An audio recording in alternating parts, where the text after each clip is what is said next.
Awesome. Hey, everyone. Welcome to this talk. So my name is James Zuber. I'm an iOS developer. I've been doing this for a long time as a consultant. I just got done shipping and helping a startup ship an app. So I'm looking for work. If your team needs some iOS help, app built, I can help you out. But we're not here to talk about me, really. We're here to talk about poker. And how do we get in this mess? Zach, if you're here, show up, because Zach is my co-host for this. He's more of a blackjack player than poker, but how do we get in this mess?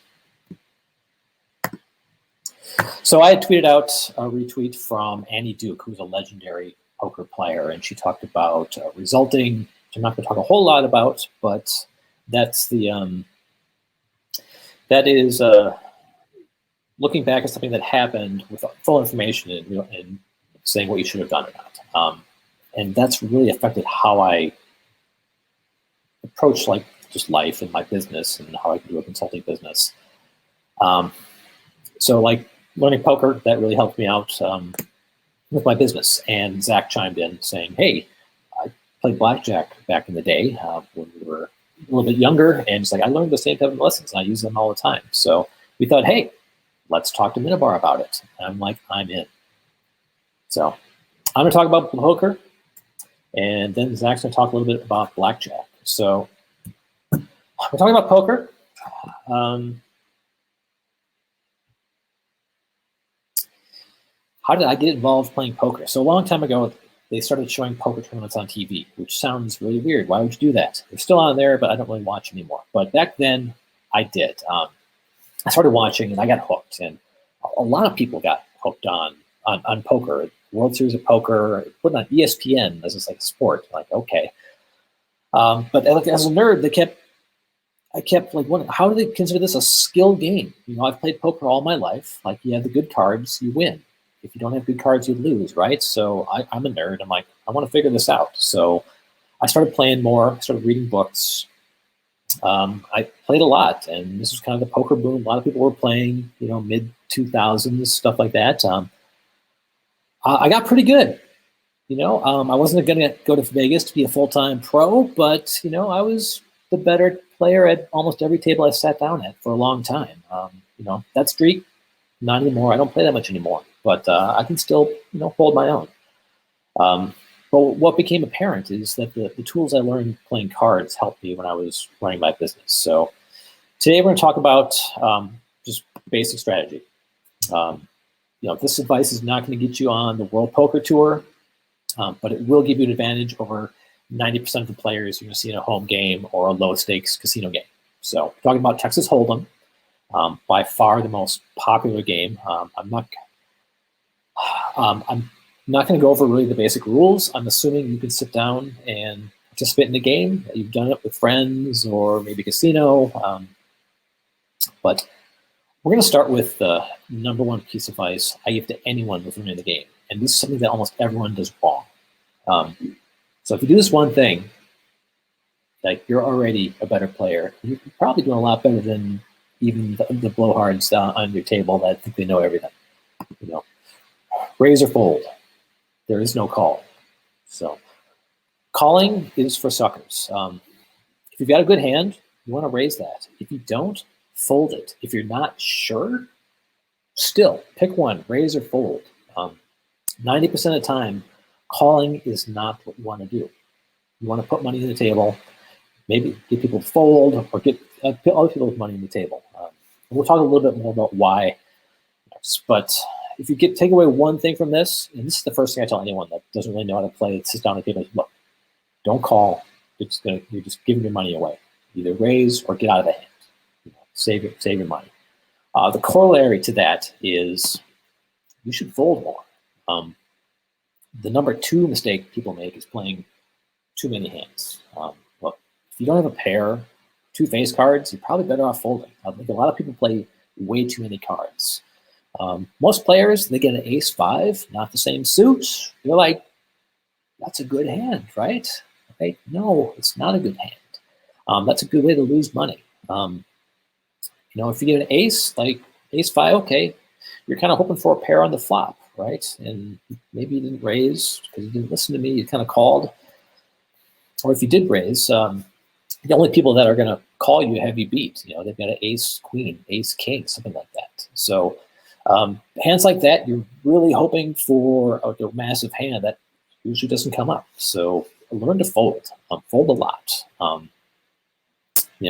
Even ace 10. People that track their hands, like they don't make any money on ace 10.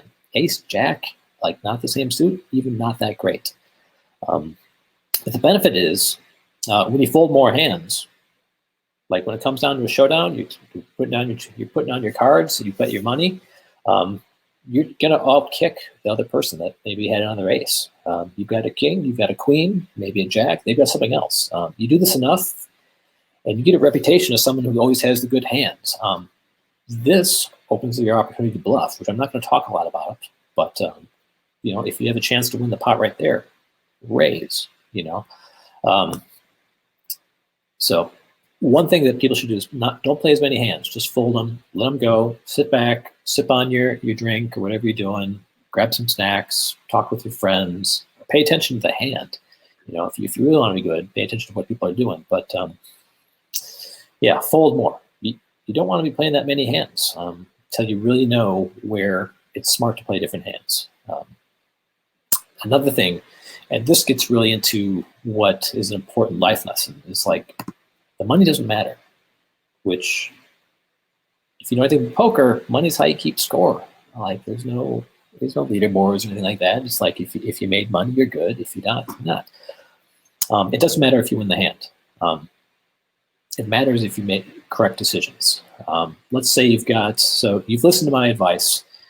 You've got your 7-9, not the same suit, so it's a crappy hand. You throw it away. The flop comes up, 2 7s, right? You've got trips. Turn comes up at 9. You're sitting in a full house, right? You could have won the hand. Everyone's throwing money in. It would have been a big pot. And you're mad. Most people, you're mad at yourself, right? You had a full house and you folded it, right? No. That is the wrong approach. You don't judge yourself on the decisions. You judge yourself on the decisions, not on whether you made money or not. So, what happens when you play a 7-9 50 times? You're gonna lose most of those. So you can't go into a hand hoping that you're gonna win the big one. Be smart. Like you never have all the information, but you have to make decisions anyway. Get used to it. Decisions matter more than outcomes. If you make the right decisions over and over, the money's going to come. One outcome is not evidence. You can't even know if you're a profitable poker player until you play like 100,000 hands. That's just how random this game is. So another mistake that I made on early, and it cost me, is like don't hand out free cards. This is kind of a subsection of the raise or fold. If you've got a good hand, if you've got, say you've got an ace, if you've paired on the flop, bet. Do not let the other people in the hand get a chance to catch up to you. To actually go to the river to the end after the last card's down and actually win the pot, typically you need more than a straight. So you're hoping for a flush, you're hoping for a full house. Otherwise, you're probably not going to win, especially if there's a lot of people in there, because someone's going to have it. But bet. So if you've got the upper hand on the flop, if people want to make bad decisions and see more cards, make them pay for it. That's where you make your profit. So bet when you have an advantage. Don't give your competition a chance to catch up. So how does this help your business? Put your energy where you have an advantage. Like all those times, all those cards you folded that make poker a little bit more boring game, like that's money that you have when you've got a good hand and you're ready to push it in, or when you're ready to bluff. If you don't have a big stack, it's hard to bluff because people don't care. They're just going to call it because it's not going to cost them that much. But all those little things that you saved, that's your advantage. So that's a benefit, and that's think of that as your energy. So say no to a lot of opportunities that might be okay, but just take up your time and focus on the ones that are really going to benefit you. Poker has given me the opportunity, has helped me to recognize, like when I'm one in a big crowd of like 4 or 5 people, in business it's like more like I'm one of 10, 20 people going for a bid, and I don't have anything special that I'm bringing to the table. Get out, Like, don't do it. Find opportunities where you've got an advantage, where where an opportunity is perfectly tuned to what you can provide, and look for those. Poker taught me that. The day-to-day decisions matter more than the outcomes. Like, anyone can make a stupid decision and just get lucky, and then they're on the speaking circuit to talk about all these crazy things. But that luck's going to run out. And be okay with things that didn't turn out. Remember that full house that we folded? Like, that's okay, because like the next time, like that was not going to work out for you. So you don't know, you can't predict everything. No one last year at this time was predicting we'd be in a recession based on a pandemic. That's just something that happens every 100 years, something like that. Don't beat yourself up because what you thought was going to happen didn't happen. You didn't know. Maybe you can be defensive and protect against a pandemic. Some people have, and some people have businesses that do it, but you can't. Don't beat yourself up for it. It's something that's going to happen once every 100 years, or hopefully less. But that's my basic talk. If you do these three things, like, you're already better than quite a few people that you're playing with, because very few people do them, and the people that do are the people that have studied the game. Play online. So nothing I'm going to say here is going to set you on the World Poker Tour, but you'll be doing pretty good. So I'm going to pass this on to Zach, who's going to talk about blackjack. And all right, thanks, Jaim. It's fun to hear the poker side of the story too. I think I got into playing blackjack first, but since then I've played some poker. And one of the things that I was realizing with blackjack, you're just playing against the numbers. You're playing against the casino. With poker, you have the opportunity to actually be a better player than other players and a chance to win. So fun to see the parallels here, and excited to talk to you about blackjack. So my name is Zach Steven. I'm a co-founder and CEO at Cloudburst. We're a startup studio in Northeast Minneapolis. So we partner with non-technical founders to launch tech businesses that succeed. So we are hiring right now for UX designers specifically, but excited to be giving a talk here at Minibar that's focused a little bit on something a little bit different. And like James said, the origins of this is kind of applications of things we've learned at the card table and how they apply to business. My own experience playing blackjack started out innocently enough here in Minnesota at some of the local casinos. And it was really after college, somehow I learned about a guy named Vas Spanos in Uptown who taught blackjack card counting strategy classes. And I was really interested to learn how to play the game to win. So I invested probably, I don't know, $750 or $1,000 to take an in-person class with him a couple times a week at his house by Lake of the Isles and practice dealing and betting strategies, and really kind of took my understanding of the game to a different level. And I'm excited to share some of those insights with you today, and how also they apply to some of the subsequent decisions in business. So I think probably people know the rules of blackjack basically. But one of the key questions I would ask is, why are you playing? It's the same in business. Why are you doing this? Are you playing to win? Or are you playing to have fun? And in the best of scenarios, those things can overlap, but ultimately winning is fun. So that's one thing that I came to realize. And my first earliest blackjack experiences was really classic thing. Weekend night, go out with friends, just play to have fun, and sometimes you win. As I started taking the game more seriously, I was realizing there's a lot of things that make the difference in terms of whether you're going to win or lose. So different casinos have different rules. That's important to understand. The fewer the number of decks that are combined in the shoe, like 2 or 4, the better. The deeper into the deck that they're cut the cards, maybe there's just going to be a short stack left at the end, because it all comes down to how well you can interpret what's left in the deck, whether the dealer hits on an ace-6 or not, what the payout is when you hit a blackjack, if it's 3-2 or 6-5. Things like that are going to make a difference in terms of actually whether you win or not. So what happened for me is I ended up going to play cards by myself in the morning, driving 2.5 hours to Wisconsin to the casino with the best odds. That's not the same choice that I would have made if I was just playing for fun. And it's fine to play for fun. It's just a different game at that point. So I think it's just important to just think, why am I doing this? Am I going to make the disciplined decisions because I'm interested in winning? Or is it really just kind of about the experience and having fun? Next, kind of like James said, learn the odds. Blackjack, there are just certain rules, and we'll dive into them specifically, but it is a numbers game.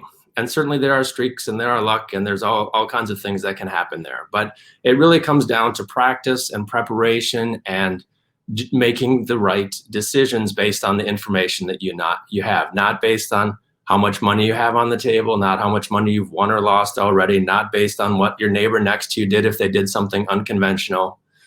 You basically, it gets pretty automatic.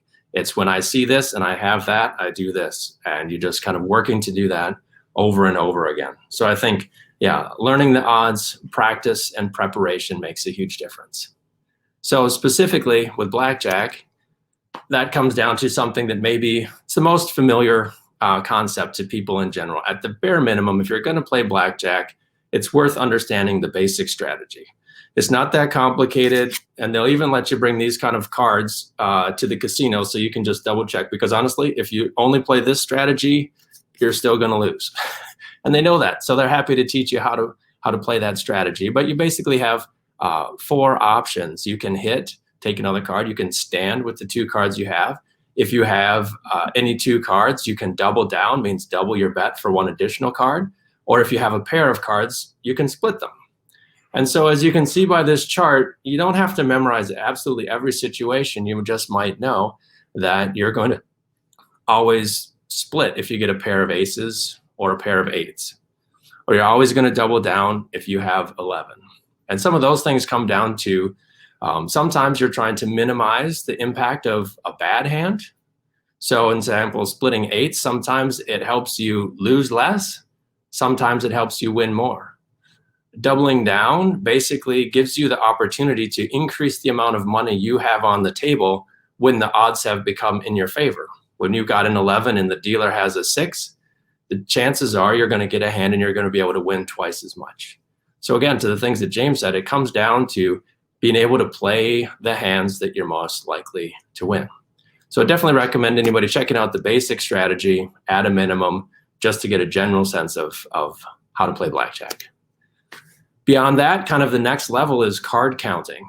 And it isn't so much as like, there goes the 7 of clubs and the 6 of hearts is gone and the 3 of diamonds is left. It's really just that the deck favors the player as opposed to the dealer when there are more 10s and aces left in the deck. Because you're going to start with more solid hands, more likely a 20 or blackjack maybe. If you do have a chance to double down or split, you're probably going to more likely catch a face card, would give you a better hand. If the dealer has to hit when they have a 6 up, they probably have a 16. They're more likely to bust. So the basics of card counting comes down to, are there more 10s or more small cards in the remaining deck? So by this basic strategy, as every card is dealt out, when you see a small card, you increase the count by +1 because the card is out. That means the bigger cards are left in the deck, and you're going to have a higher likelihood of big cards left. 7s, 8s, and 9s are immaterial, and when you see 10 through ace come out, you subtract off. So you can just do practice. Deal out the cards, offset the cards against each other, and figure out the running count is +4. That means slightly positive, means you're going to more likely win. And that gets normalized for how many cards are left in the deck. So as it gets shorter and shorter and the count is higher, you know more precisely of all those 10s that are left, they're going to be coming out soon. So that's the gist of card counting. It's not about memorizing every single card of what's left. It's just kind of knowing the composition of the deck. And again, fewer cards left, the more precisely you know that it has a high count, more likely to win, increase your bet. That's definitely something, if you want to go to that next level, it's interesting to watch and learn. Another tip here, you'll lose more hands than you win. It's kind of the same thing, fold more often. You're going to need to be funded in order to play this game. So the recommendation from Vaspanos was 30 times your bet. So if you're playing at a $5 table, you should have $150 alone. Don't sit down at a $5 table with $50. Might feel like a lot of money, but if you don't have enough of a bankroll to be able to get yourself to when the opportunity presents itself to actually make the money, you're not going to have a chance to win. So you got to be able to stay in the game long enough to realize these opportunities, and you are going to lose more often than you win. But the sub bullet here, you're betting bigger when you expect to win. So you're paying attention, watching for favorable conditions, and you've got chips in the game, so to speak. And then when the opportunity arises, that's when you can increase your bet. The count goes more positive. You have opportunities to split or double down. You're going to recoup what you've bet and more by taking this strategy of betting bigger when you expect to win, because you've taken the time to analyze the deck, choose the right playing conditions. And this applies to business as well. Choose the markets and the businesses that you're in. Choose the opportunities that have upside. Choose small bets and see what actually works, as opposed to just going all in right from the get-go.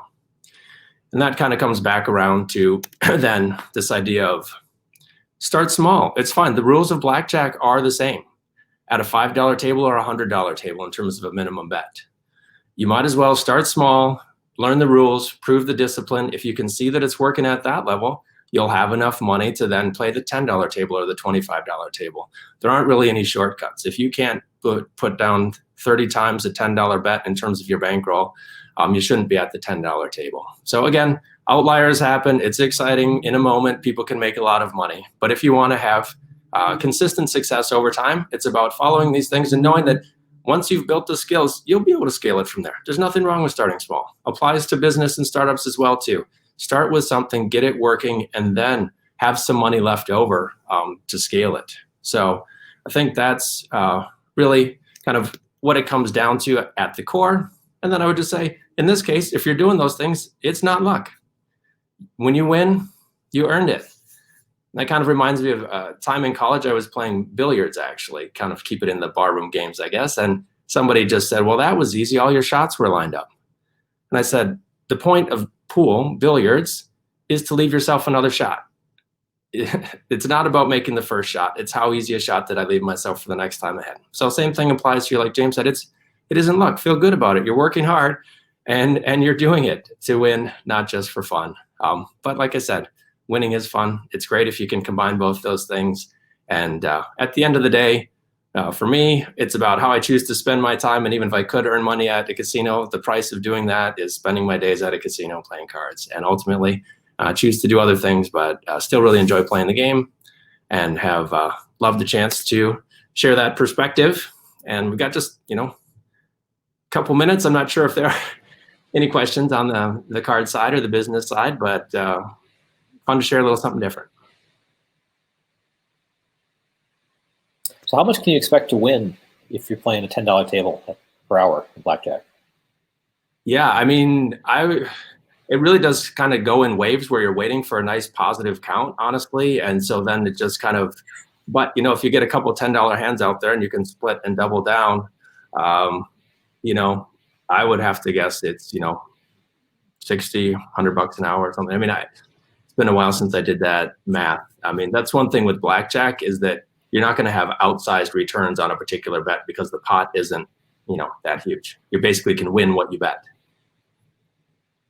That's cool. I know in poker, like you can win about limit poker, Texas Hold'em, you can win one big bet an hour on average, just or sustained.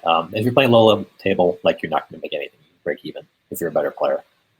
No limit, you can make 3 to 5 the big bet as a player, online or big enough where you're not paying a 10% rake.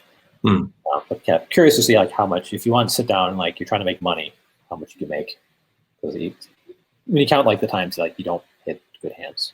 Yeah, well, even sometimes you just feel even if you made 40 or 60 bucks in an hour, it feels like a lot of hands, a lot of up and down, a lot of work for that. But when you kind of compare it to some other alternatives, especially as a young person, it can be appealing. But then you get to the point where you start recognizing the dealers and things. You're like, maybe I'm here a little bit too often. But as long as you're not playing with money that you can't afford to lose, that's different for everybody. It's can be a fun pastime, and hopefully the time is not too far off when we can reconvene some in-person card games. That'd be a lot of fun. So definitely reach out to us online, Twitter, messages, if you have questions about this or startups or hiring, and maybe we can get some games going when the world comes back around.